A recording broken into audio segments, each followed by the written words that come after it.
Welcome to the Reef Keeping Secrets Podcast, hosted by Shane Backer at SBB Corals. Listen and learn as we dive deep into the reef keeping industry, interviewing top reef keepers from around the world, from business to hobby.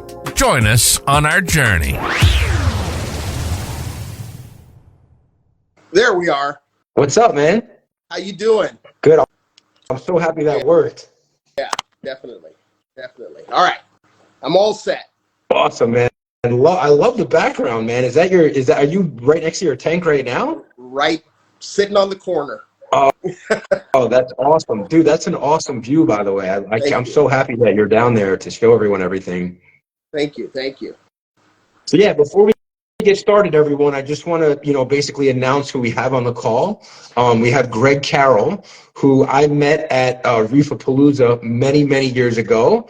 And every time I go to Reefapalooza, he's like the one person that I'm so excited to see because he just brings so much energy to the show. And, his caption is the voice of Reefapalooza, which I'm definitely going to be asking him about later. And for everyone on the call, as you know, we do a $150 gift card giveaway, which we'll be doing at the end of the call. And I'll basically be asking a random question just based on stuff we're talking about. So you do have to be all the way at the end to win that gift card. So, man, I'm just going to start laying it out there. I know, like when I first got into the hobby, I don't know if you had a tank and then all of a sudden you had a tank. And I remember when there was nothing in it, which it only seemed like maybe 18 months ago, and now it's like, longer, okay. The point I'm trying to make is now you have massive colonies, and I know that you didn't buy them that way because they're all crusted completely on the rocks, and I just feel like you're like an amazing SPS grower. How long has that tank? Well, I guess two questions. Let me start from the beginning. How long have you been in this hobby for? So I've been in the hobby for 25 years, just a little over 25 years when my wife bought me a tank. So my previous hobby was car audio competitions, basically loudest stereos in the world. And I traveled all over the nation doing car audio shows. And my wife was like, it's time for us to have kids. Let's get you a hobby that'll keep you at home. So she got me an aquarium. The rest is history. So when you mean car, big time, legit, you said worldwide competition. So yes. Were you one of the best in that field at that time, or how did that go? Yes, I did win the world championships. Really? I think 2000. Yeah. So wait a second. So I had no idea that you were so passionate about something else. So what was it? You got into car stereos and you guys traveled around the world. Would you build your own stereos? What was the actual? So funny thing. I always liked loud car stereos. I grew up my driving started in the 90s, late 80s, early 90s. And that was the time when everybody wanted a booming system. And I had an insanely booming system. So when I graduated from college, I started going to a few shows and got better and better. And then I started being sponsored. So at that point, it became it was really easy because I guess I have a lot of charisma when it comes to talking to manufacturers. They all jumped on board to sponsor me. So I was pretty much, my car went to the shows on a car carrier and I flew to the shows. So, but it was basically loudest cars in the world. And I had a little, a 1984 Volkswagen Rabbit. Oh, shit. A 4-door. First I was in the 2-speaker category, did about 167 decibels. And then I moved up to the 4-woofer category and did about 170 decibels. Wow. I just love hearing about this because I want to get to know you obviously more. I was totally into Volkswagens. My first, car was a GTI, and I had I went to Chinatown in New York City and got a cheap subwoofer, threw it in there. It was nothing to to the caliber of what you're talking about. Well, I yeah. mean, and so like Ours is totally different because you're not even allowed to be in the car. wow, and how many like shows would you go to a year? I mean, like what does this actually consist of here? Probably 30 shows a year. Okay, so I guess my segue is like, so you've already been used to traveling to shows, so like that's kind of your thing. Right. Wow, so 25 years ago, your wife basically said like you're done traveling, like let's find you a hobby. Yeah. Yeah. And I had already won the world championship, so it wasn't like I felt I was missing out. I mean, I just completely walked away from it and never looked back. I haven't had an aftermarket even stereo in my car since then. Wow, wow. So Big shout out to Phil, by the way, who just joined our call as well. Yeah, so damn, so that's crazy. So like, do you still have like any type of, sound equipment in your house, or you just completely just that was it? a regular guy, it fulfilled my need for that, and I just don't care anymore.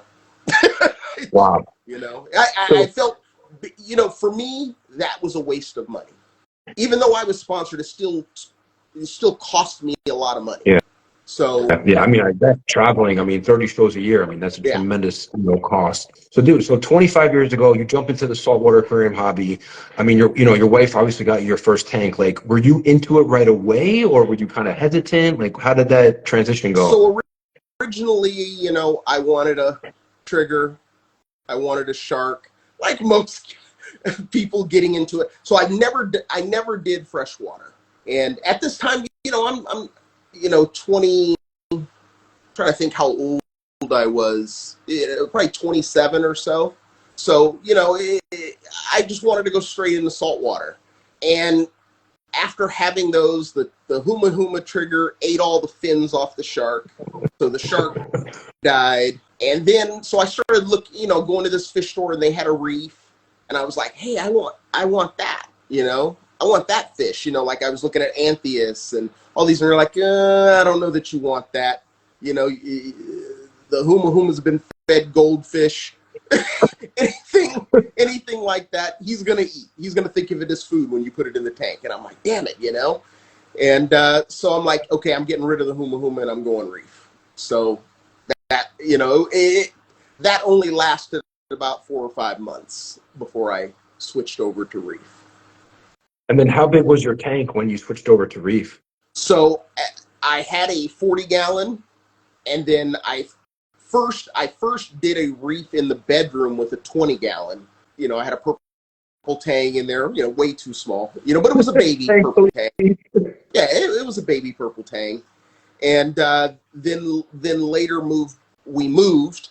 And so one of the things I did was every time we move, I need a new tank. So I got a 75-gallon, and then I still had the 40-gallon up in the bedroom. And those were reefs. I started dabbling in 75 so I was probably 2 years into the hobby, and I started dabbling with SPS, killing them left and right. Then, I joined the SCMAS, the local club here. SCMAS? Okay. SCMAS, Southern California Marine Aquarium Society. Okay. And, there's a lot of guys with a lot of experience. And so that was probably in 2000.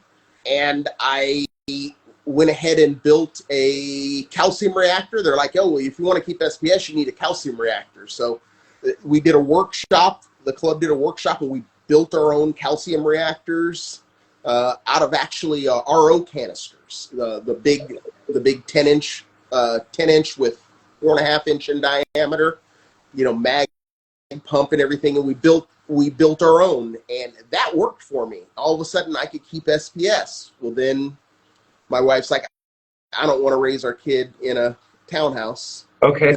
We need a real house. So I'm like, okay. So we moved out a ways away where we had to commute into work. Had a beautiful 3,000 square foot home. It was awesome. But we were never home. We sat on the freeway. But at that place, I set up a 210-gallon tank. 225, 210. It was like 6 foot by 30 by 24 tall. Loved that tank. Grew out a lot of corals, huge colonies. I was nominated a few times for Tank of the Month on Reef Central. I kept turning them down. I kept telling them, no, it's not ready yet. And it's because I always think it can be better. And then, you have a mini crash. So then it's really not ready. Now you're mad, so you're starting all over again. So we had almost gotten in a car accident. And my wife said, I'm done. We're moving. We're moving back to Orange County, to the OC. So I was like, cool. So we moved. We ended up in another condo because the price. Housing in Orange County is insane. But we were in a really nice neighborhood in Anaheim Hills. And I'm like, okay, I'm going to get a new tank. She's like, go for it. So I ordered this tank here from AGE. And, I forgot. Right when she said we're moving, we literally listed the house that weekend, and Reef Central contacted me again asking if I'd be Tank of the Month. And I said yes, because I was tearing the tank down. So I wanted to kind of immortalize it. So I did make Tank of the Month on Reef Central. So fast forward, we're living in Anaheim Hills. I order this tank, and just before I'm about to set it up, my wife's like, we need to look for a new house. I want a house. I don't want a 2-story. I don't ever want to move again after this one. So the hunt was on, but I already had the tank and everything because they made it for me and brought it to Reefapalooza. So I put it in storage. And when the tank, when we found the right house, I set it up. So the tank currently this is about 4 years ago when I set it up. As long as I've been on Instagram. So yeah, I got on Instagram right after I set up the tank, or right before I set up the tank, so I could document it. And so the tank is 62 inches long, 36 front to back, and 27 tall. So a lot of people get a false sense of how big the tank is because it's kind of got those odd dimensions, but it's 250 gallons. And with the sump, I remember the day I put water in it, I put in 280 gallons of water. So it's a 280 gallon system. Nice. Man, that's a serious 25-year journey. Thank you so much for sharing. I'm going to take you back though. Still, I wrote down a few notes. I wanted to kind of ask you some questions in between those stories. So, obviously your journey kept continuing as you kept moving. So I guess every time you moved, it was almost an opportunity, right, to restart the tank, to go bigger. You mentioned, so I just, I've been in this hobby now. I think like time flies so fast. I feel like you just set your tank up. I feel like I was just looking at it on Instagram with nothing in it. And I can't believe that it's already been 4 years, which means that I've probably been in this hobby, 5 to 6 years. And, from people that I talk to and interview, like they say 25 years ago, no one could keep SPS. So were you one of the first SPS keepers of the times? So yes, here in Southern California, people could keep SPS. The hard part was coloring them up. And one of the things, I like to do things a little different than people. It's just something I do. I play around with other things. At the time, basically, hey, you need 400 watt metal halides is what I was told. And, this is what we're going to do it. Then, so I decided, okay, I'm going to do 250 watt metal halides. Now, this came along the time when Sunlight Supply was doing these computer-designed reflectors that were really optimal. So we were able to get the par from 250 watt metal halides that people were getting with 400s. So played around with that for a while. I started, I think, with 4 250s. And then I went to 5 250s on a 6-foot tank, and, they were all lined up. And I'm like, okay, let's, then later on I changed it to 3 400s, Geisman spectrum. So I played around with a lot of lights. I just kept changing, looking for the right bulb combinations. I talked to Sanjay all the time, because he was a good friend of mine from from being in the club, and he spoke to the club multiple times. We always had Sanjay out, and so I learned a lot about lighting, and I became more that it's better to have too much than not enough. So fast forward to this tank, I'm like, well, metal halide's dead. T5 is on its way. Now that the EU has banned bulbs with mercury, there's to me, there's no bulbs out there still that are still in production that anyone would have gladly used back when I was running metal halide and T5. So I'm going all LED with this tank. So where did you, 23 years ago, where did you source, your SPS from? Because from what I heard, it was really hard to get. I mean, people would get it and it was just they would kill it, so you couldn't even buy it fast enough. Right. Where'd you get it from then? But see, here in Southern California, this is where all the wholesalers are. So these things were coming in, constantly. In 2004, when I set up that tank, that's when Indo reopened. I think it was 2004, 2003, somewhere around there. Now, at that time, they weren't farming corals. These were wild colonies coming in. And I had learned about this one wholesaler, small little hole in the wall, and he knew I was into SPS, and he was like, "You want to order some SPS?" And I'm like, "Hell yeah." He's like, "Okay, here's the order form. I don't know what these species are." He's all, "Order some. We'll bring them in. You pick what you want. I'll pick what I want, and we'll sell the rest." I'm like, "Cool," So I was ordering for him, and just experimenting with all. I didn't know what most of the stuff was, looking in the Vernon's book and whatnot, and we got a nice selection of corals, and like I said, I had already learned about calcium reactors at that time, because realistically, maintaining your alkalinity at that time, that was the main key. And was there I mean, not to change the topic, but there was not as much information back then, right? The internet was so basic. So, but Steve Tyree was in Southern California. He literally lived 10 minutes from me. So a lot of people who were friends of his, we all lived in that area. A lot of information was shared. SCMAS had guys who had been in the hobby since the 80s.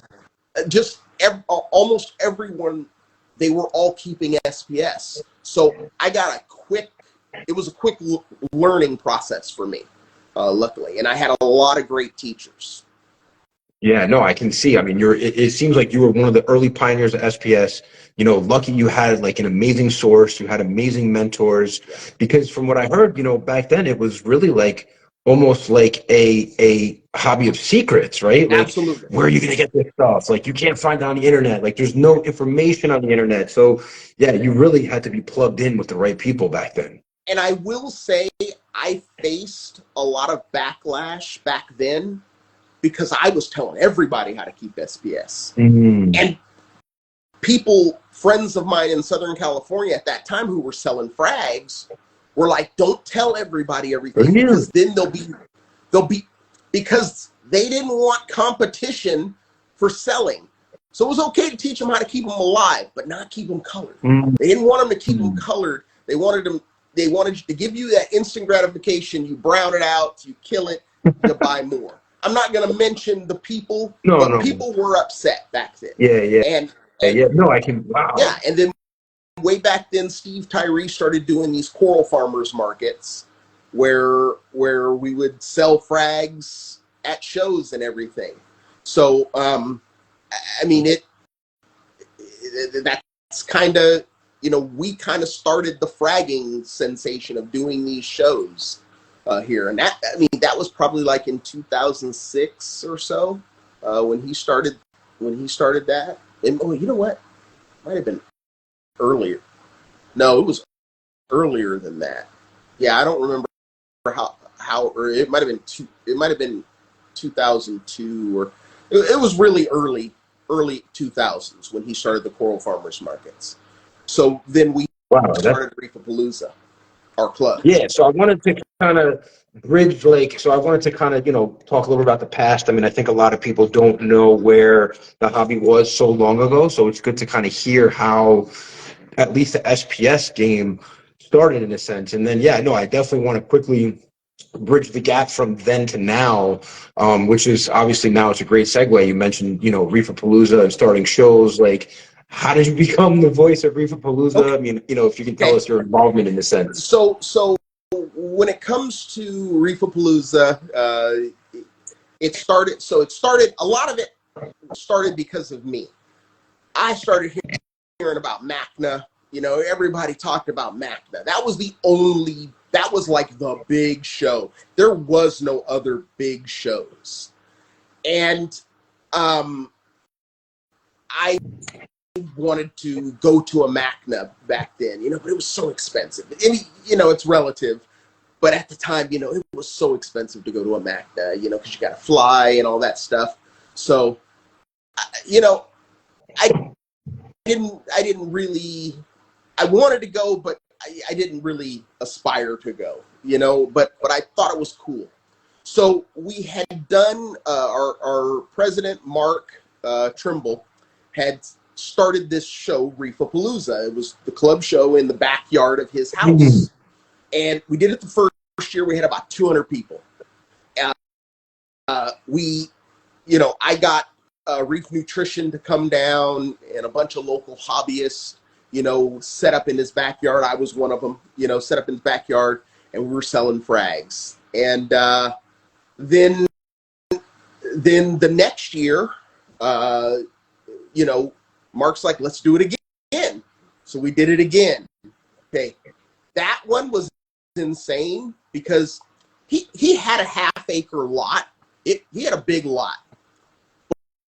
But 300 people was a little bit too much. Because, like I said, it was kind of a vacuum right there. There wasn't shows back then. So we had just an amazing turnout.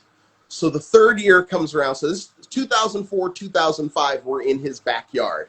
And that's when I'm like, okay, the Reefapaloozas, those shows were awesome. I'm really pumped for MACNA. And Mark says, why don't we make Reefapalooza into a MACNA style show? A bigger, we can make it the big show. Because I wanted these manufacturers. I didn't care about corals at that time. I just wanted to see these manufacturers come.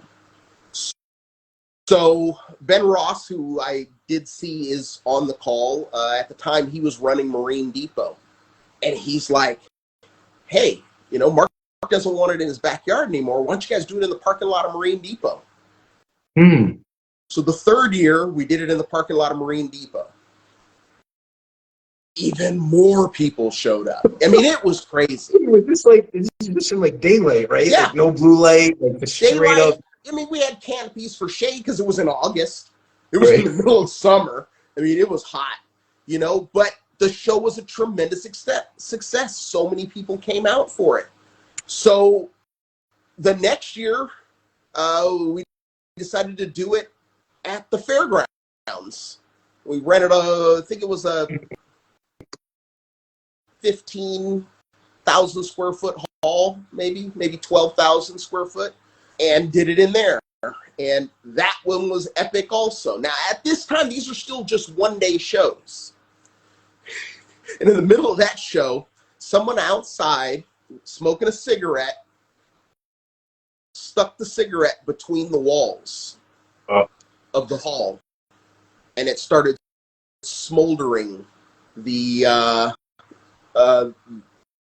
debris that was in between the walls. They're concrete walls. Fire department came. We had to evacuate in the middle of the show, but it didn't matter. The show Wait. So this was back when you could smoke cigarettes in a venue, right? No. He was outside, not in California. Yeah, California, man. Yeah. So we don't know who did it, but that's what ended up happening. They busted out the wall and found what started it. And they're like, okay, you guys can go back in. So we went back in and had a blast. So the next year, I became president of the club, and we expanded it to a 2-day show. And we got a bigger hall. And, just kept it going year after year after year, making it bigger and bigger. Well, in these coral farmers, in between these coral farmers markets that had Steve Tyree had also started shortly after we started Reefapalooza, I met Vic and Lou from Worldwide Corals because they were traveling back then to these shows, coming to the shows, and Vic would be like, man, we need to do one on the East Coast. We need to do one in Orlando. I'm like, yeah, that sounds like a good idea. But I kind of blew him off. And I blew him off. Was this like, this was before, like, were they even called Worldwide Corals back then? Or was this just like Vic and Lou? Oh, they were. When they first started, I don't even know if they had a real store at that point or if they were still working out of a garage. I don't know, but they were selling online. So yeah, I mean, it just was an amazing time back there. We're growing, and it just more and more, and eventually struck a partnership with the Worldwide Corals guys. Started with Orlando, and they're like, we should do one in New York.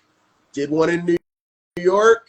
Then it was like, oh, let's go to Chicago. We did one in Chicago. So now we got 4 year, and then Chicago wasn't really blossoming. And I think a lot of it is it's a football town. And we were in August. No, we were in October. I just think it was the wrong time to do the show. So we moved down to Dallas, same thing. Not just professional sports, it was college sports too. So the first Texas show was horrific. Second one was actually, this last one we did was really good. But I think what we're going to do is we're going to try to change the schedule around. We're kind of locked in on the other shows, so we couldn't move it. So I think we're just going to take a year off. Wow. That's what I'm hoping happens, and that we return to Texas, because that second show that we did showed we can make this work. Yeah, I don't think, like, I had no idea the background of Reefapalooza. Like, I don't even think people, they hear, the voice of Reefapalooza. Like, I don't think they have any clue about that. Like, this is probably one of my favorite conversations that I've had so far on this show, because, like, I had no clue that you were a part of that whole entire thing. I had no idea. Like, I thought maybe, like, you're a great speaker, you have great energy, like, they approached you, and, like, you were like the OG of, like, the show. So when they did the first Orlando show, I didn't go to it. A bunch of our other club members went to it, but I didn't go to it. I don't even know why I didn't go. And I guess they had the local club there, the guy doing the announcing and so forth. And the next year, Vic comes to me, he's like, I need you. I need you. Because, dude, it was so boring. So low energy. I need you. So he's made me an offer to pay me to come and everything. He covers everything and, gives me a little money on the side, to compensate. Sometimes I take my family with me, it's been awesome. It's been awesome. I love it. My main thing, I love the raffle. I'm fast. I keep it moving. I've seen a lot of raffles, and I knew I didn't want to do it their way. So my raffles are designed to be fast. I'll raffle off 100 products in 30 minutes. So, and it keeps the energy going, I just, everybody's having fun. They get back after the raffle. They're happy. Even people thank me who lost. Everyone has fun with it, and I just love seeing the joy on people's face, because I know when I first got in the hobby, one of the draws of the club was the raffles. And winning something instead of paying for it, it just felt so good. Like you felt like you got over on somebody, you know? And that's, yeah, so that's why I do it, and I still love it. And I wouldn't have it any other way. Yeah. That's an amazing journey with the way that it all started. So now you go to every Reefapalooza show, obviously, that they have, right? I Yeah. do. Yeah. Wow, I had no clue that, again, like that I didn't know that you were in the hobby for 25 years. I didn't know that you were a pioneer of SPS keepers. I did not know you were a world champion in terms of, car stereos. And I certainly, had no idea that you, started the whole Reefapalooza thing. So that's just awesome to hear. Yeah. Awesome. Yeah. So, I mean, usually what I also want to do, is kind of talk about like your system. Obviously you're a master SPS, grower. You've been in the SPS game for 25 years. I mean, like I saw your tank on Instagram when you started with just rocks. I mean, I can see there's full blown colonies behind you. Even when I go on Instagram today, like I'm just so surprised how fast your corals grow, how they color up. So I would just love to, if you can maybe give us a rundown of your system, how you run it, Sure. just kind of go crazy. Yeah. And All then right. I'll ask you a few questions about it. I'll take the camera off and flip it around, and we'll go through it. So That would be a second. awesome. All right. And, like everything from like parameters to dosing to like just anything you can think of that would help people. Yeah. All right. So let's flip it around. All right. So here's the tank. So the tank is 250 gallons. Like I said, 62 long, 36 front to back, 27 high. I do an internal overflow. One of the reasons why I decided, so you can see my overflow. It's a trapezoidal overflow. The reason I do an internal is because I wanted the tank as close to the wall as possible. I didn't want an external box. This house isn't monstrous like my previous house, so it takes up a lot of real estate when you go 36 inches out from the wall. So the tank is made by AGE. It has a PVC bottom. So the bottom of the tank is PVC. The other four sides are glass. Acrylic overflow. There is a Euro brace. You can kind of see right there. Now, the Euro brace is not a functional Euro brace. Here in California, we have earthquakes, if people didn't realize that.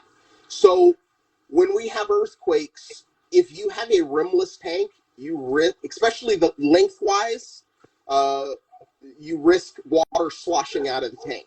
That's number one. But one of the things I've learned over the years is never have the tank's length be east to west. I'm sorry, north to south, to south. It's always got to be east to west, because if it's north to south, the sloshing of the water will spill water out of your aquarium. So the Eurobrace is really a function of just trying to keep water in the tank if there's an earthquake.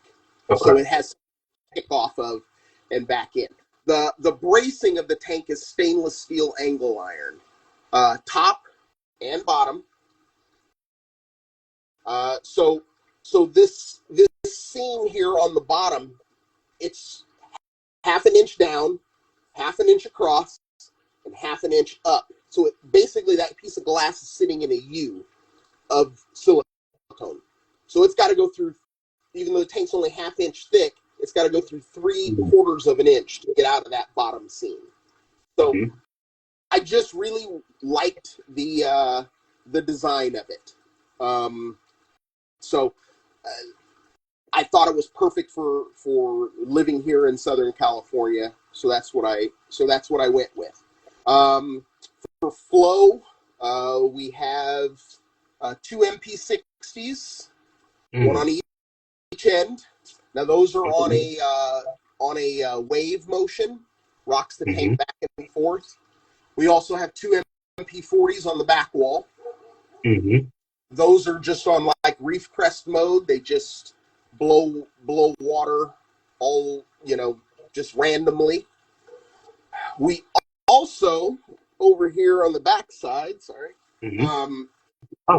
this is a Panta Ray ECM 63.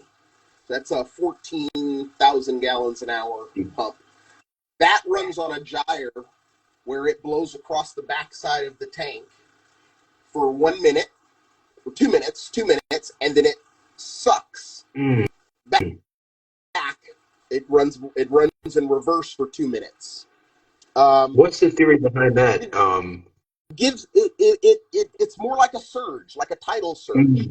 So it sends the water across the back. It comes around the front and goes through, and then it does that for a minute, and then it comes back.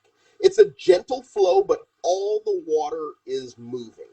You get lots of movement in the tank. And then my return pump is in a Biz. It only runs at like 48 watts or so. It's turned down. But so there's a tremendous amount of flow, but not like a flow that's ripping the skeleton off, but enough flow to keep, for the most part, a bare bottom. I mean, it's looking spotless. I mean, I don't know if you just cleaned that right before this call, but like, there's no detritus in there. Like, it is literally flawless. There is very little. Siphon it. I have to get in there and siphon it. Yeah. definitely, you still get it, but So just one question about how clean your tank is, right? Like, what do you think would happen if, and this is for like, I'm curious, like, what do you think would happen if you didn't siphon the detritus? Like, would your, nutrients go up? Would things get out of, like, why do you siphon it? Like, what do you think it does, basically? No. Cleaning it. So the detritus that's in my tank is not like a silty detritus. So as the coral and algae grows, it gets so thick and it falls off in sheets. And it gets broken up and ground. This detritus is really more sand. Any little stuff stays in the water column and goes through and comes out through the sock. Goes into the sock filter. So it's this stuff. It's fairly inert. It's like sand. That's the consistency it has, is sand, because it's really just broken up coral and algae. So yeah. So one of the, a couple of things I do that's a little, what? Let's go on down to the sump. Let's talk about the sump. What? Actually, I'm taking notes on my side, so like I'm gonna go back and ask you a bunch of questions. I don't want to stop the flow, so yeah, just let's get crazy and tell us like everything you can, and then I'll go back and ask you specific questions for my notes. So at one of the MACNAs I went to, I think it was in 2007. I met the owner of Vertex, Jason, and we became good friends. We talked on the phone all the time. He lived in Canada, but I would call, because I always talk to manufacturers. I just wanted to know more and learn more about their products. Well, one day he decided to move the company down here to Orange County, California. So he's like, hey, I'm going to come down. I'm going to build you a sump for your next tank. And I'm like, cool. And I'm like, he's like, what are my restrictions? And I gave him the size and, the size of the tank and so forth. And he built this monstrosity. It's PVC and acrylic front pane. The rest of it's all PVC, welded PVC. Beautiful, beautiful sump. But I don't use, he kept it a secret, and he made all these media reactors. He put a Zeovit reactor, all this crazy plumbing. There's a pump in here that can pump all the water out of the sump from each individual chamber. And, I can run a hose out and pump it out of the house, I don't use any of that. But, I mean, it's a really crazy setup. but I don't use it to its fullest. But it's, it's beautiful. He came and he personally did all of the pipe work and plumbing and so forth. He came to the house, and him and his friend AJ really did a great job. So that's the sump. It just runs a single sock. I know with a big tank, most people would run a bigger, more multiple socks. I prefer the one sock because it forces me to change it every 3 days. I can't go more than 3 days, 4 days without. So I'm constantly pulling out any rotting food or whatnot. So yeah, and then for the skimmer, this is an Ultra Reef Typhoon 250. I got this on an open box deal from BRS. Love the thing. It uses a Seche pump. It's a PSK 4000, so it does 4,000 liters an hour of air. It's basically a Seche 9.0 SDC into a skimmer pump. So it's a skimmer pulls a lot. Now, because I run a calcium reactor, and to maintain this with a calcium reactor, I run an awful lot of CO2. My tank runs a full stream on the effluent, so I have it where it is dripping right near the inlet of the skimmer to blow off some of that CO2.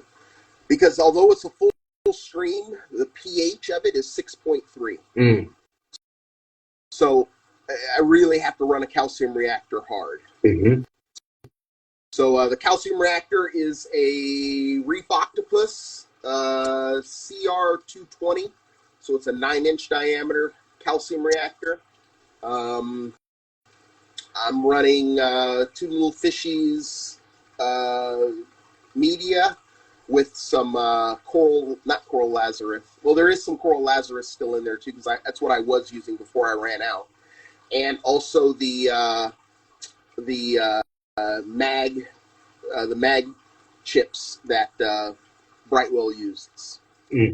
Brightwell makes. So yeah. For lighting, 5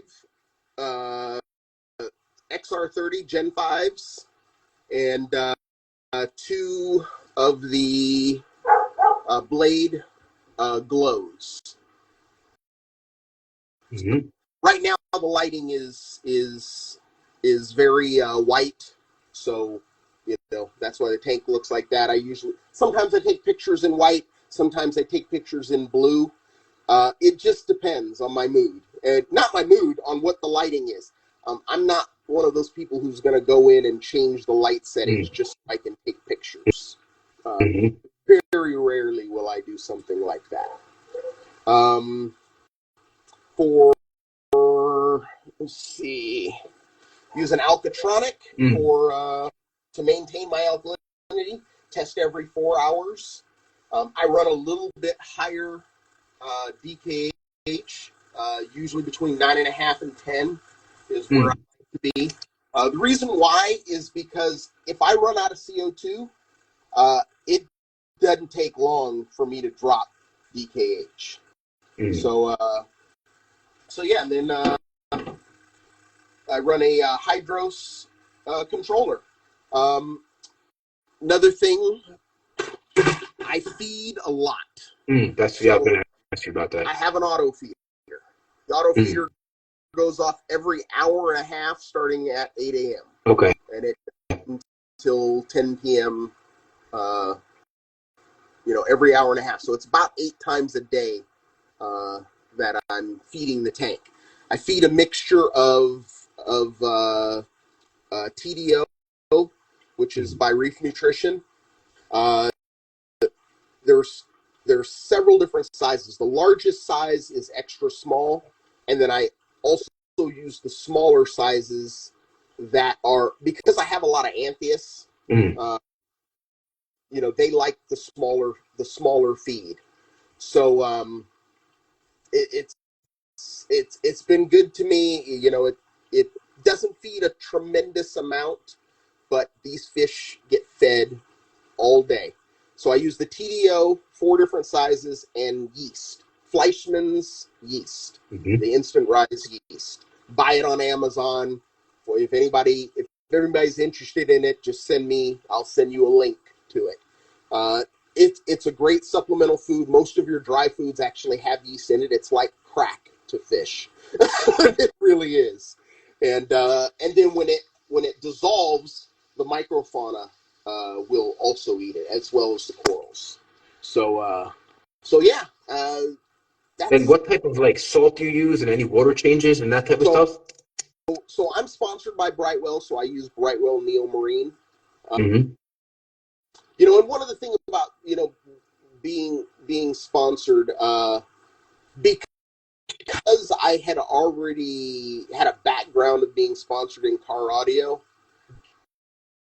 and forging good relationships with manufacturers in car audio, I applied that to the aquarium hobby. So I was quickly, I was sponsored. I was doing beta testing for companies. A lot of companies are based here in Southern California, so I did a lot of beta testing for Aqua Sea Skimmers, if you remember them, Ushio. I was the one who tested their 14Ks and 20Ks when those first came out, because the engineers would just drive out to my house to see how they looked on the corals and so forth. And my relationship with Ben at Marine Depot, he's the one that really hooked a lot of this stuff up. He was a big help to me, and it's great that even though he's no longer in the industry, he's still part of the club. So do you do water changes, or is it just? I do water changes. I would not say I do them regularly. Maybe once every 2 months, and I'll do about 65 gallons, because that's what 60 gallons. Because my water. How about like dosing trace elements or like any of that stuff? No. So you don't dose any trace elements. You get all of your trace from the calcium reactor. Correct. And my last ICP test, every single parameter was in the green except iodine. That was Except what? Iodine. Okay, iodine. Do you test for iodine at home? I have a way you could test iodine at home. No, I don't care. I will add some Lugol's a little bit every when I think about it, but I don't. I mean, it was just low. It wasn't like bottomed out, but it was in the yellow. But everything else was in the green. I really believe in calcium reactors. I've used them ever since like 2000. So. Yeah. So you don't dose any? I mean, this is amazing to hear, because I think a lot of people, not to say like they're getting, sucked into the hype, right? Of like, send in a Triton every month, get all these trace elements. Like, I mean, you're living proof. Like, you don't need to do any of that, right? Like, you just keep it super simple. You don't dose any trace elements. You get it all from your calcium reactor. Like, do you dose any type of aminos or any type of coral food specifically, or you don't? Like, what's your method for those? So it's, unfortunately, I'm a lazy SOB, and I don't have all this stuff set up on dosers and so forth. I start doing something like aminos, and I do aminos every now and then. I mainly do aminos if I'm going to do my liquid foods, because I have to go to the refrigerator and squeeze everything. So I'll put some aminos in there as well. But I use the Brightwell Coral aminos when I do that. Is that like once a month or once a week? Like, just so we have an idea? Maybe once a week. Once a week. So, and for a long time I did try to keep up on it. But I just, you know, I got 2 kids, and one of them plays sports, and we're all over sports, and I just don't have the opportunity to do all the things to the tank that I want. Yeah. And what media do you use in the calcium reactor? 2 little fishies reborn right now, but that's just as of the last couple of months. I use the coral lazarus from Brightwell. Is what I just ran out. You know, Yeah. I had 4 years worth, but I ran out. So do you see any difference between those calcium medias, or you feel the same? I think it's all aragonite. It's all derived from corals. So I don't think there's a big difference in them. You know, Julian was coming to Reefapalooza, California. Asked him to bring me a box. Yep. And do you use huge box of media? I think I saw that right on Instagram. You posted a huge box of it. Yeah. I'm looking for that box, by the way. I don't know where they sell it online. It's crazy. Yeah, it's heavy. It's like 40-some pounds. Yeah, so I need it for other reasons, not calcium reactor. I need it for like rubble, for like mushrooms and stuff. Yep. It's perfect for that, and it's the big stuff again. It's not the small stuff. So you can order it from 2 Little Fishies. Okay. Yeah, I'll check them out. And do you run any like UV, GFO, carbon reactor, or any of that?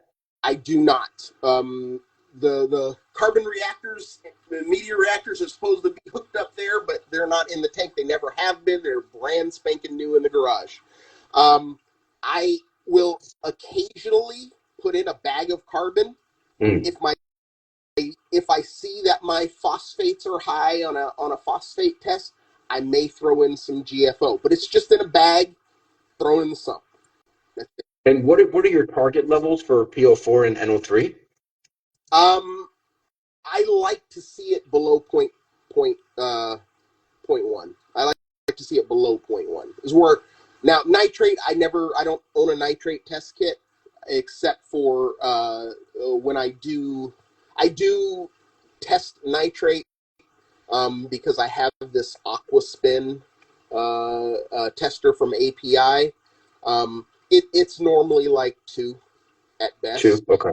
Because I'm telling you, like your stuff looks phenomenal, and I think like people get so caught up, right, in trying to dose this and that, and it's just like I don't know if they're like falling into this trap sometimes, right? Like trying to chase all these things. So I will tell you this, and I've tried to explain this to people, and I think Ryan on one of his last few videos from BRS mentioned it in there.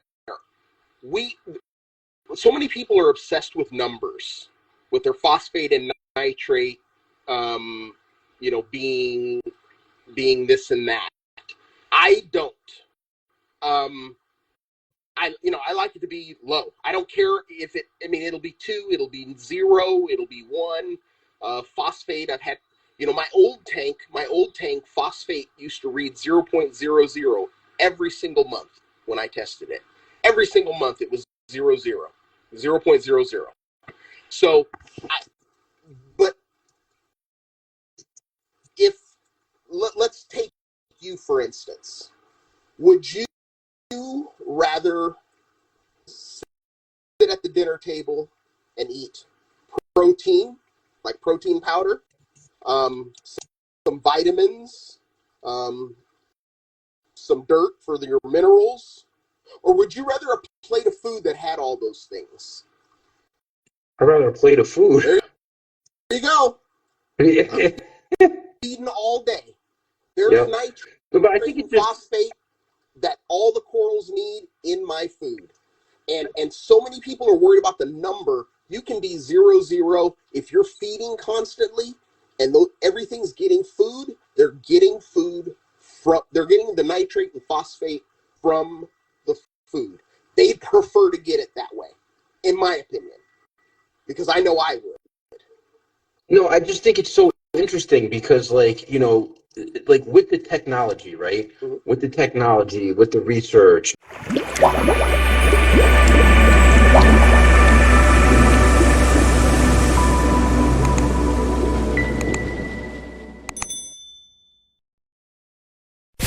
We hope you're enjoying this episode. Thank you for listening to SBB Coral Reef Keeping Secrets Podcast. If you like the content, all we ask is for you to please share with your friends and comment, as that's the only way we can spread the word and grow this channel.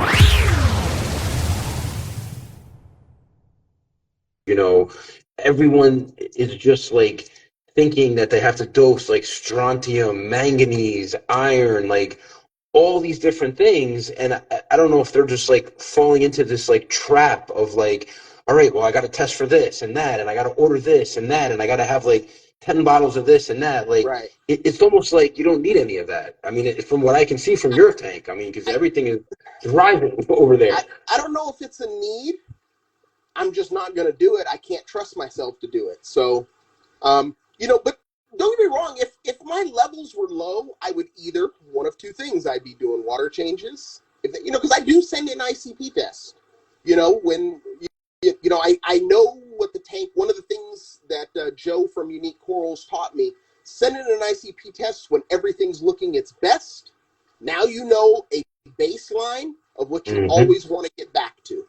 I think too many people only send in ICP tests when they have a problem. That's a problem. They don't know what it was when everything was doing great. So, we'll get it. We'll get it back to where it needs to be. But I just haven't had that problem where things have been out of whack.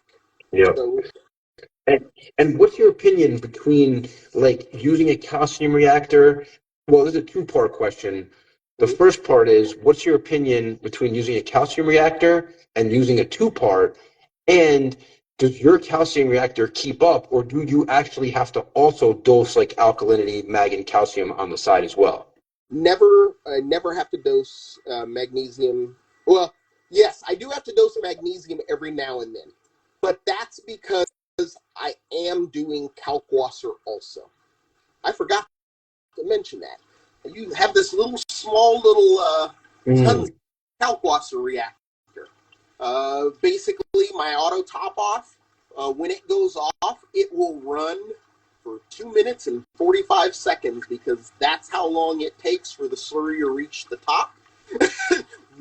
As the water's going through it, and then it'll settle back down, and it won't come. When it comes on again, it'll do it all over again. So that technically is what you're supplementing, right? For the alkalinity. All of my top off goes through the kalkwasser, and the only now I don't recommend that for everybody, but I can't possibly evaporate enough water for kalkwasser to be damaging. To have too much, my alkalinity to skyrocket. That's not going to happen. Yeah. For me, the calcium reactor has to supplement. Now the calcium reactor is connected via the hydros controller, so it is running. It's basically injecting CO2 based on what my alkalinity readings are.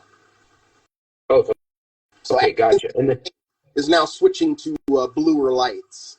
So, yeah, I can see that. So yeah. Everything looks great in there. And you do anything for your pH, or is it just all natural? Like, what do you keep your pH at? Yeah. pH is a problem. My pH highs, occasionally it might get to 8.0. Typically the highs are at 7.9. Lows are at 7.7. So that's a downside. Would I like higher pH? Sure. But I mean, the way these corals are growing, I don't think they care. Wait, that's pretty high though, right? Like 7.68 pH is pretty high. pH? pH. My pH, that's low, man. Is it? You want to be over most people. Over what? Over 8.0. Really? I got to check my pH. Yeah. I think most people. Oh, okay. Yeah, I don't know why. I thought like 7.6 was like pretty No, high. no, incredibly low, and it Oh, gets okay. 6 sometimes, occasionally for a little bit. Yeah. Early.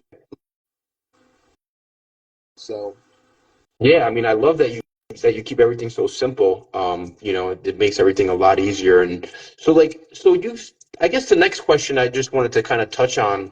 I mean, being in the SPS game for so long, like, what is your when you get like new frags in, like, what is your pest control methods? I dip. I don't have a quarantine tank. I dip. I, you know, that's what I do. There's I'm gonna get pests. Had them before. Uh, I just live with them. I don't I don't I don't have a problem if I do get them. Back in probably 2008, I got flatworms from a friend. Uh, Turkey baster, wrasse. Have you Yeah, seen like all the different pests? Like, have you experienced them all? Like, just I've experienced flatworms, red. I've experienced What is? flatworms. I've experienced red bugs. I haven't seen any. I haven't had any red bugs in this tank at all. Um, you know, it, it thankfully, and I hear there's like white bugs. Don't know what those are. Um, the main pest that I had was those damn Astrina starfish. But I picked up a couple of Harlequin shrimp, and they've knocked them back. I mean, I had thousands in here, and it took them probably a year, but they've pretty much wiped them out. I only see a few every now and then. Nice. And those mostly come out at night, right? Like when you see them at night, Yes, they roll over the front glass. yeah. Yeah, yeah, I have those. I have those too. Yeah, I pretty So much seen like every single pest that there is out there, good, bad, yeah, But yeah, quarantine tank's definitely good. I mean, for us, like when we get stuff, we got like this microscope that we bought off of yeah, Amazon for like $400, and we're just like, in there with a microscope at this point. But right. yeah, it's just part of the hobby, right? Like you have to live with it as It well. is. It is. You know, I I hope that I can avoid it as best I can, but you know I kind of feel that if you're a hobbyist, when I say a hobbyist, someone who just has a display tank, you're gonna get them eventually. If your tank lives long enough, you're gonna get them. You know, Yeah, you're gonna get. I tell people, I joke around with people. It's like it's like a stripe on like your reefing black belt. Like you're gonna get yeah, past, you're gonna get through it. It's no big yeah. deal. But when I hear people talk about how you know flatworms wiped out their system, I just don't understand how. I had flatworms in my old tank. I don't understand how people let them take over. I just don't. I I don't understand it. So, um, I was in there every couple of days hitting the turkey baster. If a coral didn't look right, I thought maybe there was a problem. Sometimes it's a good idea to try not to just sit back and let a problem take over. Yeah, yeah. So Just be aggressive with it. yeah, yeah. So So what I want to do, at this point, I know an hour just flew by. It's just after 9 o'clock. yep, I wanted to, just open it up maybe for some questions for people. I saw a bunch of questions fly around the conversation. right. So we definitely want to kind of re-ask those questions. Typically, I'll go to like 9:30 or so. So we do have a Yeah, few time for some questions. So yeah. if Give me one anybody quick has, second, okay? yeah, Because I have a timer going off and I want to stop it. please, yes, no problem. It's a beautiful tank, guys. If you guys really should follow him on Instagram. I know a lot of you guys already are because I know that with the live, it's both of Right. us on there. I was just giving you a plug that any of my followers that are on here should follow you on Instagram. All they got to do is just click his name above, G Carroll. Follow Greg Thank you. because he's got some amazing corals, and you'll basically see the journey of the growth. And, just to show, it just shows you guys how you can keep a very, very basic system and still have SPS like really, really thrive. Right. So it's just so good to see that. So yeah, let's open it up to some questions. I'm gonna just scroll down, and you can ask these questions to me or Greg. Sorry, Greg, what was that? No. I said go for it. I'm ready. Okay.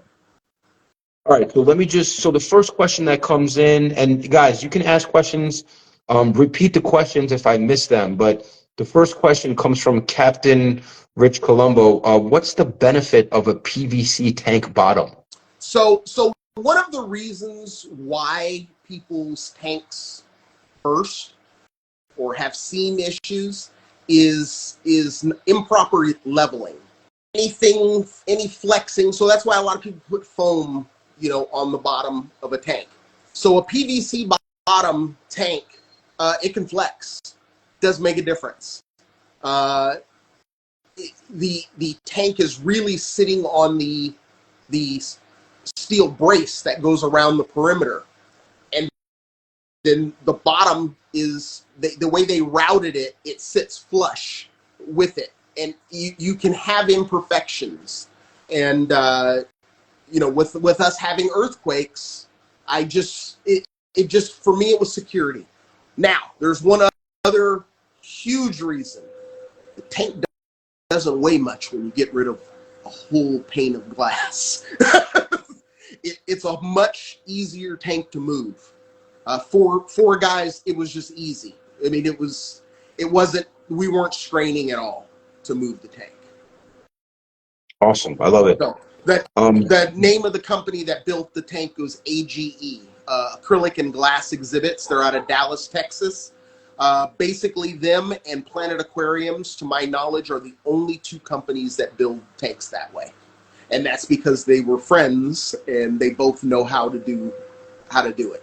So awesome. Zach asked, Shane, you don't like chalices. I love all corals. I definitely love chalice. I haven't gotten bitten by the chalice bug yet, but I'm pretty sure it's coming. I'm starting to get bit by it. Yeah, I saw you had a couple of chalices that were growing together on the right-hand side. Yes. It's a big R weirdo chalice, and the Raja Rampage? Raja Rampage, yes. Yeah, I saw that. That was really, really they're awesome. They're both mycediums, so I was like, I don't think they'll sting each other. Let's put them next to each other and see what they do. And they literally grew right up to each other. They started off on that rock by themselves, so now they've completely covered the rock. Man, yeah, I saw that right away when I looked at it. I was like, oh, wow, what's that? I saw it right away. I posted it today. Oh, wow. That's awesome. Yeah. Keller's Reef says, you all should join club. It's awesome. I'm not sure which club. Is she talking about SMAS? I think any club. If you join your local club, I mean, you're going to meet people who are like-minded, who, are in the same thing as you. You also can find people who can help you out when you need something tank related. It's a good group of friends. And I mean, these guys in my club have become friends for life. I mean, they're just friends for life now. Yeah, no, I'm a big believer in that. I think like for a lot of the new guys, they're kind of, online is kind of their club, but right. Yeah, I mean, I think in person is definitely the way to go. And then obviously you can give like backup frags to people. I think that's like the really good idea. So because of COVID, we actually have moved to an online format. We do our meetings via Zoom. So our club is actually half of the people now don't reside in California. So if you're interested in meeting with SCMAS, I know we do it that way. I know Brandy Camp's club, CRC, which is the Carolina Reefers, they also meet via Zoom. And I know Elisa's on here, Keller's Reef. They also, I think, meet that way. But, Elisa's part of my club. Yeah, she lives in Idaho. Brandy lives in North Carolina. O is in New York. How many members do you guys have, like, typically on a call? On a call, we probably have about 30. Good size group. 25, 30. Real cool. And, you know, we used to meet in person, but, you know, COVID kind of took that away from us. And the people who stuck, because we continue to have meetings, our club still continue to have meetings, and a lot of the locals didn't want to do the Zoom meetings. But now that we're a national club, it's kind of hard to go back to in-person meetings. Yeah. Because I'm leaving the people who stuck with us through it all, I'm leaving them in the cold. Yeah. So yeah, we're meeting online. So anybody who's interested in SCMAS, official scmas.com, and you know, anybody's welcome to join our meetings. Just don't spam. I hate. We've had it. I mean, listen, I would love to jump on a meeting and just listen. I mean, any information, you know, I didn't even know that was available. I'd like to have you on. Yeah. To speak to the club members, For sure. you know, because you have a lot of different techniques. You know, the whole thing is there's no right way of reefing. Everybody's got a different way, and we can learn from everybody. So I would love that opportunity. Yeah, we'll definitely talk about that offline. Yes. Someone made a funny comment, which I'm gonna mention. Fine. It's a joke, but they know that I can't go to Reefapalooza Orlando. I really want to, but the date of that show is like April 20th weekend, and my son's first birthday is April 21st. So my wife already said she'll murder me if I go to that show. So somebody was joking around. They're saying, Greg, move the date of the show so I can go. It was A just little a late joke. for I mean, that. hopefully next year I'll be able to. It's a little late, but hey, you come up to Reefapalooza, New York, make a weekend out of it. Oh, I'm going to Reefapalooza. No, They want to move the show so I can go.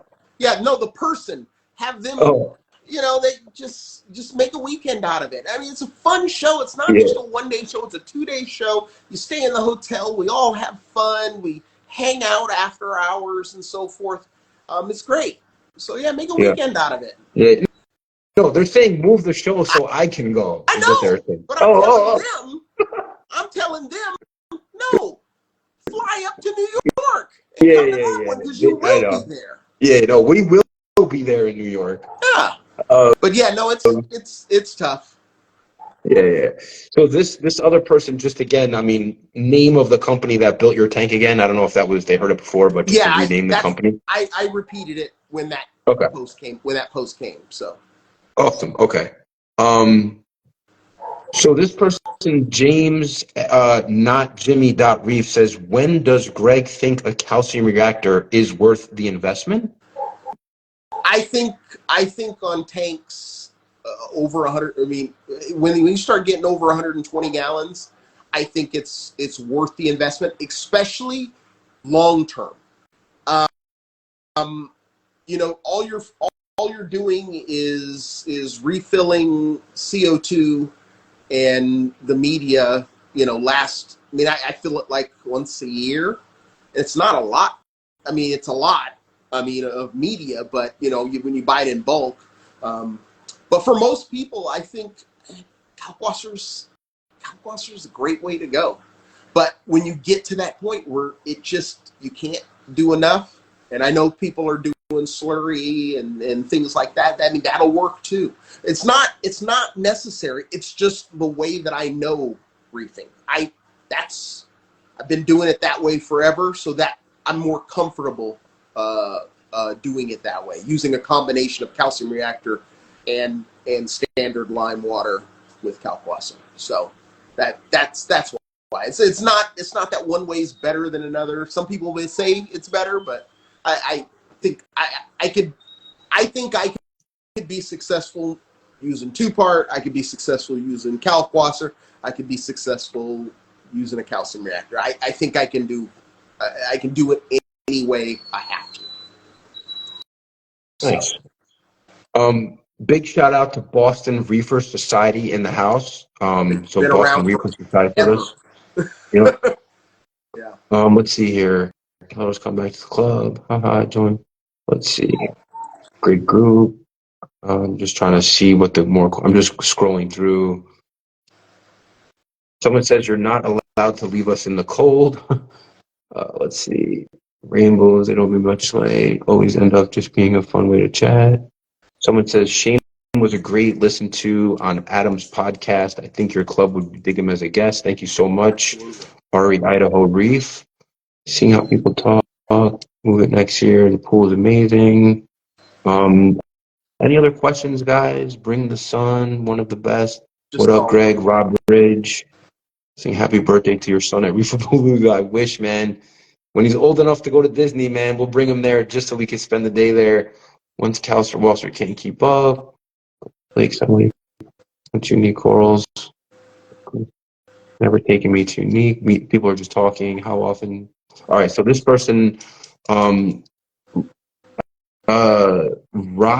UC NYC. I guess you're in New York City, so you're close to me. But they ask, how often do you refill your Tunzi cow reactor, and how much cow do you add? Okay, so I refill it every 2 weeks because I go through about 25 gallons of ATO a week.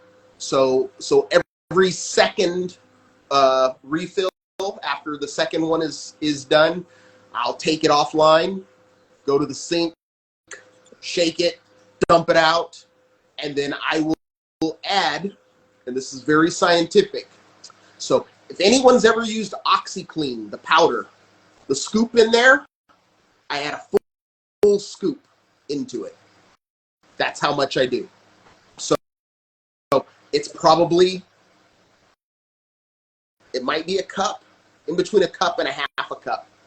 So yeah, I don't think it was ever designed to do that much, but yeah, that's the way I do it. And then, like I said, with the hydros, I'm able to set a maximum and minimum on time. So like my maximum on time is 3 minutes. No, excuse me, 2 minutes and 45 seconds. My minimum on time is 2 minutes and 40 seconds. So it's going to run 2 minutes and 40 seconds and then cut off. And, because it will mix up in the water. The water coming in at the bottom is basically keeping it stirred, when it auto top offs, and then it precipitates down until it has to go again. Awesome. This must be one of your buddies, because they keep asking this question or making the comment. They say, why does Greg say his tank's been up for 4 years when it's been empty for 1 year, being only for 3 days? It was empty for the first year. Reefing with O. I started off really, really slow. And the first year, yes, it was just water and rock. And, I turned the lights on. And what I wanted to do, because I didn't want to start adding corals until I saw good coralline growth on the rocks. And so I ran the lights at like 15%, added a lot of flow, like I have now. And once the coralline started to take off, then I started adding stuff. But I added stuff slowly. Maybe, every time I'd go to the fish store, I'd get a fish or two.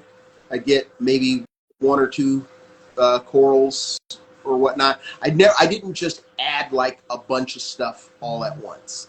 I always picked up more snails. So there's probably 400 snails or more in the tank. Nice. Most of them are, at night. Most of them are trochus. And that stuff is cheap here in California. I know a lot of people don't like to spend a lot of money, but so what I did is on cleanup crew. So what I did is every time I bought something, oh yeah, give me 15 snails. Give me 10 snails. Every time. Well, yeah. Brandy says Greg was frustratingly slow. I was in no hurry. I'm in this hobby for life, so no, definitely was not in a hurry to fill the tank. So awesome. Tusi, what's up, Tusi? So I'm so happy, Tusi, you've been with us this whole time. He has a really good question. What is the concentration of the effluent coming out of the cow reactor? Never measured it. Never measured it. Okay. But I would say it's probably pretty high since I'm running at 6.3 pH. That's really low pH. It runs between 6.3 and 6.5. Okay. So most people that run calcium reactors are up up around 6.7. That's typically 6.5, maybe on a heavy tank. But yeah, I'm at 6.3. So Cool. Someone asked, RE Idaho Reef, how many power heads do you have, and what gallon per hour wise on a return pump, Greg? So the return pump is an Abiz A200. It runs at about 48 watts. It's probably doing about 1,200 gallons an hour. At that, it's capable of 4,000. As far as the rest of the pumps, the MP60s run at about 60% on a wave mode to get the water going back and forth. The two on the back run also at about 60%. On reef crest mode, those are MP40s. So there's two MP40s, two MP60s, and then there's the ECM 63 Pantaray, which runs at 14,000 gallons per hour, and that runs at 100%. 100% forward for 2 minutes, 100% backwards for 2 minutes.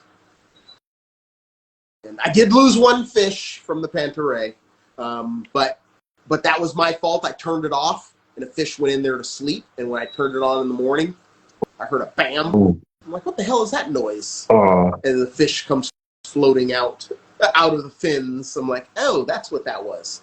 So, but ever since I've had it on, I haven't lost a fish to it. Nice. CC Reef Keeper, what media are you using? I know you answered that before, but just to... Two little fishies reborn at the moment, but that's just been for the past 2 months. Prior to that, I've always used the Coral Lazarus from Brightwell. So Awesome. it's just what I have. Like I said, Julian brought me a box. That's what I use. So I don't have a favorite media, to be honest with you. Keller's Reef says 2C is the blame for my SPS addiction. Hell yeah. So 2C, you're in big trouble there, buddy. Hell yeah. Love it. Let's see who else has questions. 4,000 gallons. I'm Lake in Idaho here. Killers, Joe. See if there's any more questions. Someone says Ultimate Construction Company says 2C is the reason I'm broke. I know there's a good relationship between you guys, so I don't know if we both have a lot of admiration for each other. We're both old school, and we try to do things the simple way. Yeah. The way we did it back in the day. We're Tussie's still using the old light. I think he's still using metal halide, but no, I think Ultimate Construction is actually 2C's son, so I think he's basically saying like he has the coral bug now, and now he's broke because he's buying all these corals. I hear that. Oh man. Let's see, or maybe I'm pretty sure it's his son. If not, please correct me. But all right, let's see here. What else? I think we're maybe detritus. Actually, my personal reefing. Let's see here if there's anything else. Devil Dog Reefing says, Greg, what's your favorite fish in the tank? Okay, so what's your favorite fish in your tank, and maybe one that you don't have? So my favorite fish in the tank, it's a toss-up. It's definitely an anthias, and it's between the princess anthias and the Flavogutatus anthias, which is common name the red-saddled anthias. Those two fish were on my hit list. I got them. I'd like to get some more princess anthias because they actually hang out in the water column a little more. I didn't realize the Flavogutatus. They're a deep water anthias, and so they a little more cryptic and hide in the rockwork and come out mainly just during feedings. But those are my two favorite. They're beautiful, beautiful fish. The princess anthias is pretty freaking reasonable, actually. But yeah, those anthias are absolutely my favorite. I think a reef is just not a reef without a lot of anthias. So I think I have about 16, 20 in the tank right now. It's a good amount. Yeah, of different species. So. Yep. Let's see who else. Big shout out to Tidal Gardens, who looked like just joined us. What's up, Dan? over there? Let's see here. Who else do we have? Someone asked, Great Bearded Reef, does Greg have clams in his system? I do. I have one big Dorasa clam. I got that from Clam Mania. He's local here and actually a club member. So he gives me clams. And actually, I'm about to go over there. I'm trying to, as soon as I get a chance, probably after basketball season, because this clam's getting a little too big. And I'm going to send it to him. He'll probably sell it to someone, and I'll bring home a smaller one. So nice. Trade up, so trade down, I guess, in that case. Yeah. Perfect. But I love clams. Had a big one in my old tank, and definitely in this tank too. Nice. Yeah, I didn't see the clam in there. Where was it in your tank? He's just under the colony on the far right, the one that's down lower. He's right under it. So he's getting shaded by it, and that's why I need to get a smaller one, and so I can put it somewhere else. The Great Bearded Reefer also has a question. Is there issues with wrasses and the clam? He has them as well? So the only wrasse I have is a fairy wrasse. It's the red margin or pink margin fairy wrasse, and no issues with anything. He doesn't eat. I mean, they get fed. Like I said, they get fed so much. It's that they don't really go hungry and start hunting. So, don't have an issue with that. Luckily. Yeah, I see the wrasse in the background right now. It's like it's out. It's like it knows we're over here because he keeps looking over here. The feeder's on that side of the tank, so he knows when it goes off, they're all gonna hang out. And it's probably been a little while because I haven't heard it go off, so I'm sure it's probably getting ready. Yeah, it looks like another 15 minutes. It looks like they're kind of lining up for the food right now. Yeah. So I think that's all the questions. I mean, I have kind of like a last question for you. Sure. It's kind of like a two-part question. The question is, for advice for people, right? Like, what advice? I mean, you don't have to answer these, No, I'll answer everything you ask. All right. What advice would you? There's two questions I'm going to ask you at once. What advice would you give for an absolute beginner? And then what advice would you give for a so-called expert? Okay. So advice I would give to a beginner is, I think, the biggest part of this hobby. You got to be patient.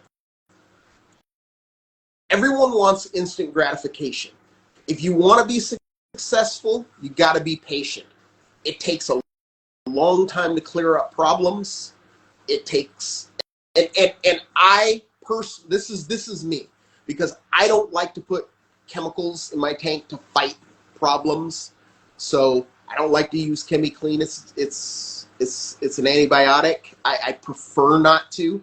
I did use it when I was having an STN issue, but that's the only time I've ever used it. I don't like to use a lot of medias and things like that if I don't have to. I just like to just run it natural. I mean, all you really need is rock, or some sort of media, water, light, and flow. That's all you really need. Everything else is supplemental to make your life easier. So I try to tell people to be patient, get a regiment that works for them, pick a style of reefing that works for them. A lot of people always want to point to one thing. A lot of noobs always want to point to one thing that they see somebody's doing that's different than them, and so they go and adopt that method, and it fails for them, and they don't understand why. It's because, when you get to this point and you're doing a lot of things, we design our systems to work well for us. So there's other things involved. It's not just one thing. It's a style. I don't use a refugium. Could I use a refugium? Have I used a refugium? Yes. I just don't. My tank is basically run more the Berlin method, which is just a big ass skimmer. That's it. That's my filtration. So you know, I'm not telling somebody, hey, you need to ditch that algae turf scrubber or that refugium or those media reactors. I'm not telling. This is what works for me, you know, in the way I like to do things. So people need to find a style of reefing that they like, that works within their parameters of the way they do things. That's really my biggest advice for a noob, and stick to it. Stick to it, you know, and keep up on your maintenance, your water quality. You know, don't go. I don't chase numbers. I don't like to chase numbers. So that's the way I look at it. Now, things I would go with an expert. I know that's a tough one. As far as an expert goes, I think it really also depends on what you're chasing. I think you need to know what matters to you. So there are people who, for instance, you know, Chris Meckley, he's after the high pH, you know, because it increases growth. And yes. If I increase growth, it causes me more problems. I have to start getting rid of corals because I'm running out of room. That doesn't mean that my corals grow slow. You know, they grow just fast enough. I'm a hobbyist. I'm not in the business to sell coral. That's not my focus. So I just don't do it that way. But what matters to you? Does growth matter to you? Does color matter to you? For me, I want my corals to have the best color possible. But to an extent, there's certain things I won't do to get there. I won't dose a bunch of stuff to get there. I don't have that kind of time. I don't have that kind of patience, and I don't have that kind of desire. But you know, I believe I can get ultimate coloration without doing those things. So, you know, just pick what, if you're wanting to focus on growth, do everything that you can to focus on growth. Do those little things, you know. But people forget, you know, BRS did these tests. High alkalinity grows coral faster. Why? Because you have less pH swings. So that's one of the, you know, I've always kept high pH. I mean, my old tank, I mean, not pH, alkalinity. My old tank, alkalinity was 12.5. That's what I ran. There was guys out there running 14 DKH. Yeah. We wouldn't think of doing that now. But yeah. So, you know, so I like to stay at 9.5, 10. It gives me a you know, a little leeway there. Yeah. No, those are awesome answers. And I mean, Tusi made a great point. I mean, I don't think anyone's an expert. I would never claim to be an expert. I don't think Greg claims to be an expert. You know, I just like asking a challenging question because, you know, when you say expert, it's like you're nervous to answer, or like, you know. Right. So I was just curious what the answer was. But yeah, by no means I don't think there's any experts out there. I look at reefing as similar to law. You practice law because nobody's an expert. We're all practicing. They're practicing. We're practicing reefing. We're practicing reefers. Some of us may have been doing it for a long time more, you know, longer than people, and we've learned from our failures. And those of us that belong to clubs, we've learned from our friends' failures and successes. So, you know, I'm a study of reefing. I try to learn as much about each and every type of reefing style. You know, when I used to talk at the Reefapaloozas, you know, sometimes they'll ask me to be a speaker. And my talk is about knowing the positives and negatives of each style of reefing. Because when you run a big calcium reactor, it works great at keeping things level. Guess what? Suppresses your pH. So you do things like run a big skimmer that processes a lot of air. Run the effluent close to where the skimmer intake is. Run kalkwasser to keep boosting pH. You do other things to combat that. It's not the calcium reactor that's the key. It's all the other stuff that I do with it. So that, I don't think there's any experts. We do what we do based on our personal beliefs on what works for us. Yeah. So I have one more question that just popped into my head. I feel like, since I have you and you just, you have, 25 years of experience, started in SPS, started Reefapalooza, this question just popped into my head. So you were at this hobby from, the beginning, right? Maybe not the beginning, but you've seen it over the last 25 years. You've seen what the technology can do. You see, so now, where do you think we're going in, the next, what's the next phase or the next 10-year period? Is it, I'm not going to even answer. I just want to know, what do you think? Where are we going? I think these testing devices that are testing multiple parameters are the future. I think we're getting to that point. They're going to become smaller and smaller and more compact. And I think in turn, with inflation, they're going to become cheaper. I know. So, for instance, I was really, really rooting on the MindStream. I don't know if you remember the MindStream device. It was a small device about the size of an MP40, wet side, that you put in your tank, and it didn't test, it monitored your parameters, about 8 different parameters: magnesium, potassium, calcium, alkalinity, pH, and a few others. It went under. A lot of people thought it was too expensive. It was going to be $800 and $30 a month, and it would monitor all of those things, and it worked because a friend of mine was a beta tester for them, and it worked. But it was before its time. Had it come out now, they'd sell a ton of them. But it was so small. It was so compact.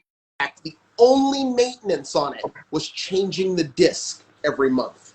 The disc that it read to give you your readings. That's the only thing.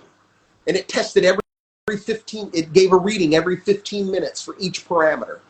I think that's the future. If we can find a device, when we get that's like the holy grail, to get a device that does that.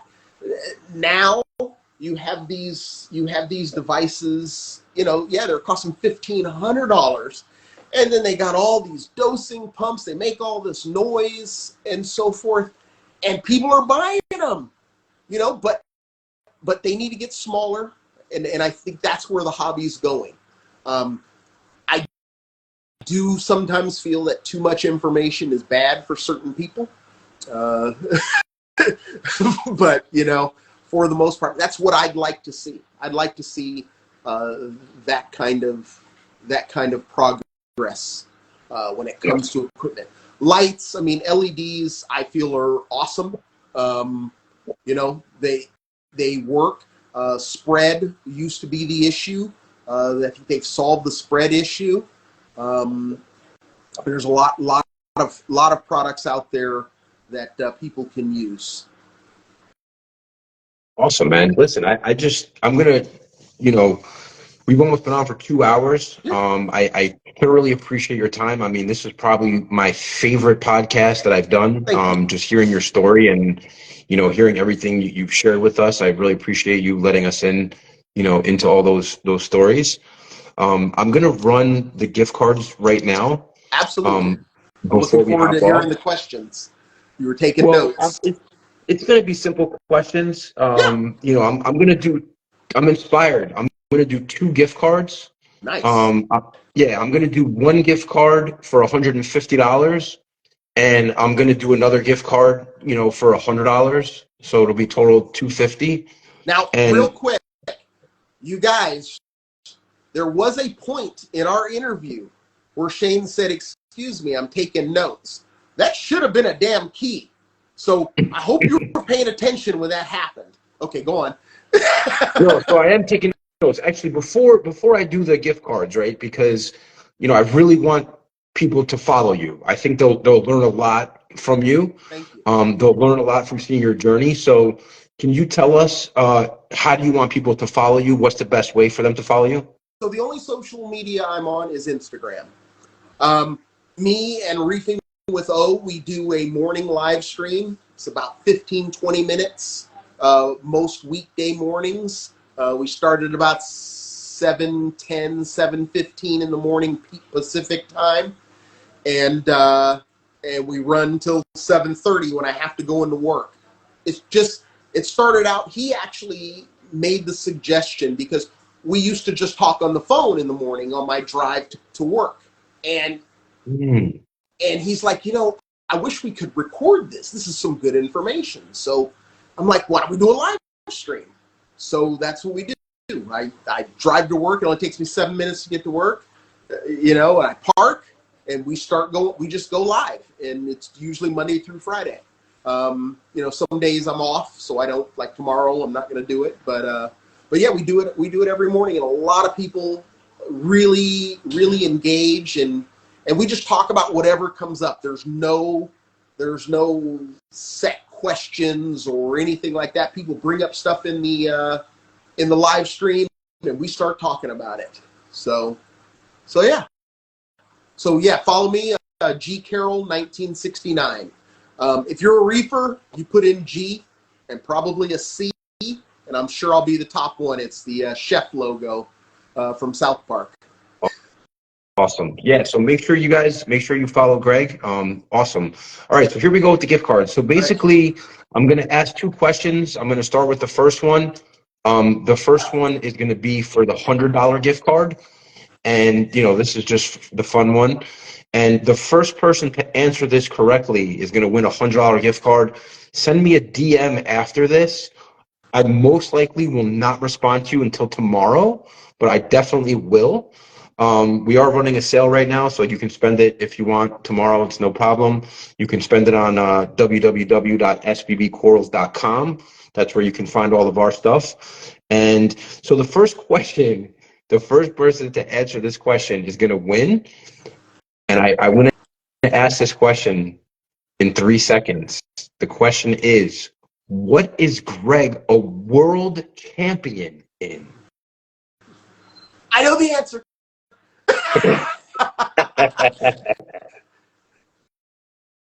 Let's see, guys. There's got to be a lag because I'm sure. Yeah, they're like I said, they're a.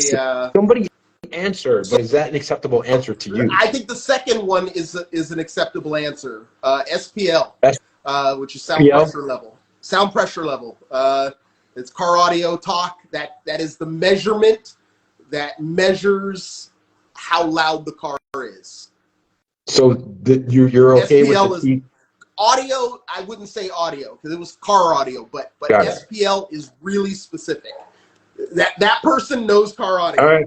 All right. So TPE, I know exactly who you are because I know we talk. So TPEV, send me a DM. You get the $150 gift card. I mean the $100 gift card. Actually, you know what? F it. I'll give you $150 gift card for that one. And now we're gonna do a second $150 gift card. All right. Okay. All right. Here we go. Second $150 gift card. What does SMAS stand for? CMAS. CMAS. Yes. What does it stand for? Some people got a leg up on this because there's club members in there. That's okay, because they're part of the club, right? So let's see if they know what it stands for. Somebody answered. Is that an acceptable answer for you, Greg? That is. Be the fountain. All right. So be the fountain. You will message me for your $150 gift card. And that basically is going to conclude our call. This podcast, we will stream it to YouTube. We're going to stream it to all of the podcast channels. What is that? Like iTunes, Amazon, all that stuff. So you can find, usually it trails about 30 days, but yeah, you'll find this call everywhere. Once we get off this call, Greg, I'm going to post it to my wall. I'm going to invite you as a collaborator. So that way we can also memorialize this call on Instagram as well. Absolutely. Thank you, Shane. I really appreciate you having me on. I love to share all my, everything I've learned in reefing. And like I said, people want to talk more about reefing, feel free to DM me. I'm always, I really try to help anybody I can.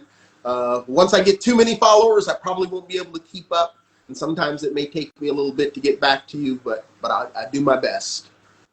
Awesome, man. Thank you guys. Thank you so much again, man. I know the last 2 hours is a lot of time, especially with the family. So I really appreciate you, and I'll talk to you soon. All right. Take care, Shane. All right. Take care. All right. Bye. Thanks. Talk to you soon. Bye.